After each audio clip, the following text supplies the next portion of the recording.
Selamat malam, salam sejahtera, salam sehat untuk semuanya.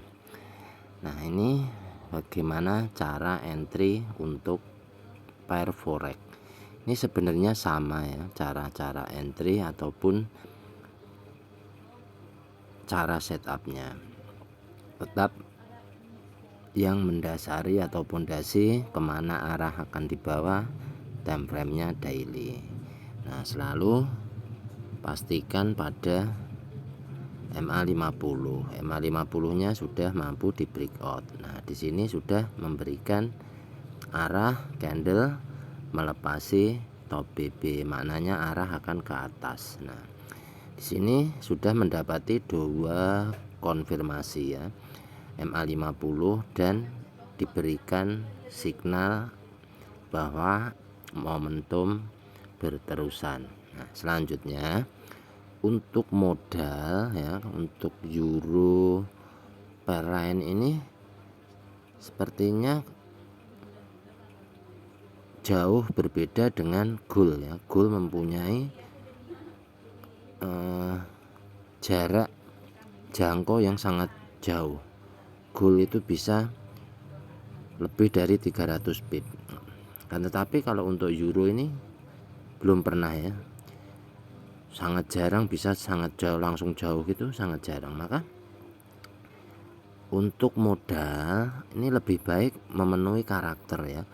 Karakter kita, karakter pemilik akun ini karakternya seperti apa. Contoh hanya mau entry satu layer atau sering entry berlayer gitu ya.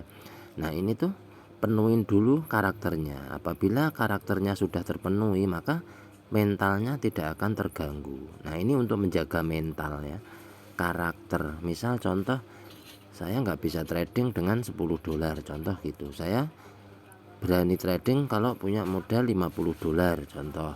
Nah, ini penuhin dulu karakternya ya, misalkan 50 ya harus 50, jadi nanti mentalnya nggak keganggu. Ini contoh saja.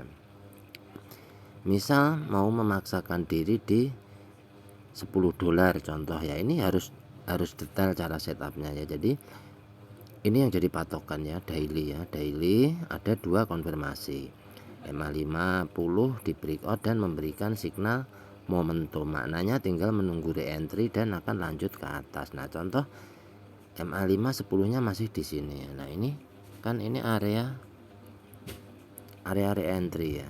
Nah, di sini MA5 10 ini area re-entry-nya euro USD. Nah, ini untuk time frame-nya daily, tinggal pindah ke time frame-nya H4 apa yang berlaku di sini. Nah, ini jika kita dengan modal pas-pasan tuh detailkan secara rinci. Nah, ini kan jatuhnya yang di mapping di daily tadi di sini. Nah, ini tinggal ngurutin dari sini. Ini ada candlestick arah kuku sell, selanjutnya ke atas ini MHV, ini membentuk candlestick arah kuku sell lagi. Nah, ini kan jika nggak biasa akan bingung ya, di reversal selanjutnya dibalik lagi, jadi ini bingung. Ini bukan patokan ya, candlestick arah kuku sell dibalik zigzag buy, dibalik zigzag sell ini. Maka yang dijadikan patokan adalah ini MA50 ini. Maka untuk re-entry nya daily ini bisa MHV, bisa ekstrim, udah boleh buy ya. Nah, contohnya seperti itu. Nah, ini H4, lanjut detailkan ke H1 apa yang berlaku di H1. Apabila di H1 sudah ekstrim atau double ekstrim, boleh di entry buy. Nah, ini wajib detail, nanti tinggal menghitung marginnya. Nah, di sini belum terjadi ekstrim, yang terjadi malah momentum sell gitu ya. Momentum sell ini untuk memenuhi setup lengkapnya daily mengambil re-entry. Apabila daily mengambil re-entry, maka time frame di bawahnya akan mengalami penurunan. Nah, contoh di sini ada candlestick momentum sell, maknanya akan ada re-entry di sini. Tunggu di bawah, maka di sekitaran blok ini ya. Nah, nanti misal 10 dolar itu untuk euro kemungkinan bisa entry 2 sampai 3 layar. Contoh ini nanti ketika membuat ekstrim boleh di entry buy gitu. Jadi wajib sabar untuk modal yang sekiranya pas-pasan gitu. Apabila modalnya besar, di sini juga di entry nggak apa-apa gitu, karena sudah tahu arahnya gitu ya, arahnya bakal ke sini. Nah, ini jika mempelajarinya dengan BBMA, maka saya sering mengambil floating duluan ya. Contoh di H1 belum kelihatan, boleh pindah ke M30. Pastikan di sini ada ekstrim atau belum. Nah, di sini kan belum ada ekstrim ya. Tuh. Masih terjadi momentum sell. Maknanya ini ke atas re-entry. Nah, ini mau coba ke sini lagi gitu. Jadi targetnya adalah ekstrim. Ekstrim di M30 atau H1 itu boleh di buy gitu. Nah, wajib sabar. Nah, selanjutnya jika diperkecil lagi ke M15, ke M5, nanti jatuhnya scalpingan. Tapi apabila sudah sampai sini boleh di hold gitu ya. Misalkan di sini naik, ini nanti dia akan mengikuti strukturnya yang di M5. Nah, targetnya tetap di sini gitu. Di area kisaran nanti akan membuat ekstrim. Maka apabila udah paham kayak gini, ngambil floating itu nggak apa-apa, yang penting bisa menghitung marginnya cukup gitu. Nah, maka yang wajib dipenuhin adalah karakter entry ya, karakter kita sendiri, bagaimana cara entry. Contoh kayak saya sering mengambil floating, sering mengambil promo itu.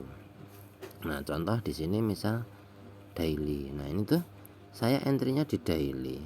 Entry-nya malah di sana, di atas sana saya itu entry-nya, karena misalkan di bawah turun saya ngitungnya udah sampai sini, margin saya cukup gitu. Jadi entry-nya buat lama gitu. Jadi apabila nungguin sini kan, entry saya itu kan dari hari Kamis atau Jumat yang lalu ya. Jadinya pas kejadian di atas ini langsung saya entry aja. Nanti kalau turun saya entry terus gitu, karena belum nyampe target. Nanti kalau udah nyampe target sini ya udah. Maka ketika sekarang entry, kalau biru saya close buat nutup yang di atas. Nanti masalah targetnya ada di sini. Nah, ini contoh punya saya seperti ini nih. Nah, ini ada euro.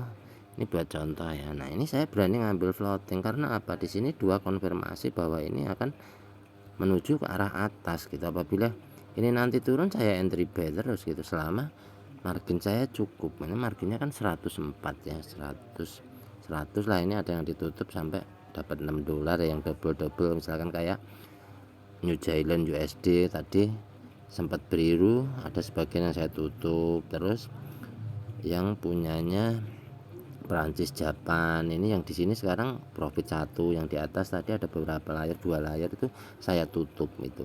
Jadi buat nambahin margin yang sana. Nah, yang biru-biru ini mah biarin saja gitu. Nah, ini kan euro yang bawah ada yang biru, tapi yang di atas ini tambahan. Jadi ketika nanti turun saya akan tambah entry gitu. Ketika ini turun, ini kan targetnya di sini kan MA510 untuk mengambil re-entry-nya momentum ini. Yang penting paham. Jadi ketika ambil floating ini dihitung marginnya cukup nggak sampai sini gitu. Apabila cukup nggak apa-apa, yang penting paham. Nah, jika pas-pasan wajib menunggu, wajib analisanya wajib tepat gitu. Wajib dimana menunggu ya ditunggu di situ. Kalau belum bisa pasang limit. Contohnya ini kan apabila di bawah low BB maknanya akan terjadi ekstrim gitu. Jadi itu boleh di apa namanya, di limit itu boleh, nanti tinggal tengok gitu ya. Ini kalau margin pas-pasan wajib didetailkan terlebih dahulu. Daily tren dalam kenaikan, H4 mengikuti. Nah, tinggal ke H1. Nah, H1 ini kan belum selaras ini. H1 diberi ke bawah dan ini mencoba naik ke atas. Jadi namanya belum selaras. Jadi masih ada potensi bisa ke sini. Tuh, ini area zona untuk entry buy kembali. Maka ini misalkan saya di bawah floating terus, ini di sini ya saya entry. Maka anggaplah per $1 ini ya saya entry, karena ini kecepatannya beda dengan gold, santai, lebih santai kalau forex. Jadi ini walaupun banyak ini nggak apa-apa, asal udah biru gini saya biarin aja. Nah, ini ada yang sampai $7, $4, $5 ini. Kalau untuk entry jarak jauh nggak apa-apa. Contoh ini kan entry-nya daily ini kan momentum sedang bermula ya, momentum sedang bermula ini kalau naik lumayan tinggi, kayak gold tadi pagi itu kan momentum baru bermula, pagi-pagi udah naik tinggi, sekarang balik ke asalnya lagi. Ini cara mendetailkan. Jadi penuhi karakternya, apabila karakternya hanya ingin entry satu layar, tunggu aja di sini. Misalkan mau diambil floating, yang penting paham marginnya cukup sampai di sini. Gitu. Jadi yang perlu didetailkan adalah ini, entry saya sarankan mengikuti tren besar. Jadi resikonya ini untuk jangka panjang itu pendek gitu loh, nggak bakal ke floating jauh, nggak, karena ini reentry-nya dari daily minimal 3 hari kan ya, reentry dari daily minimal 3 hari, 1, 2, 3, kemungkinan besok baru naik. Nah ini salah satu contoh-contoh yang bisa dijadikan perbandingan. Di entry-nya santai aja, kalau memang ingin hanya satu layar gitu, pastikan nyari yang terdekat ya. Nunggu di mana, nanti pastiin marginnya cukup atau enggak. Ini pergerakannya enggak, ini kok enggak lebar kayak gold, jadi masih tergolong santai kalau untuk pairnya forex ini. Kurang lebihnya seperti itu ya. Tetap entry yakin dengan keyakinannya sendiri, dasar untuk entry-nya itu apa ya. Jika saya memakainya memang pakai daily ya, daily yang saya jadikan acuan sebagai media tren. Apabila daily memberikan momentum dan media tren memberikan kenaikan, maka saya akan selalu entry buy, enggak saya balik. Maka yang untuk forex ini saya pisahkan dari gold ya. Jika bisa untuk forex pisahkan dari gold dengan akun lain, maka nanti entry-nya akan nyaman. Misal mau di hold seminggu 2 minggu itu enggak apa-apa. Nah ini kurang lebihnya seperti itu. Semoga bermanfaat dan terima kasih.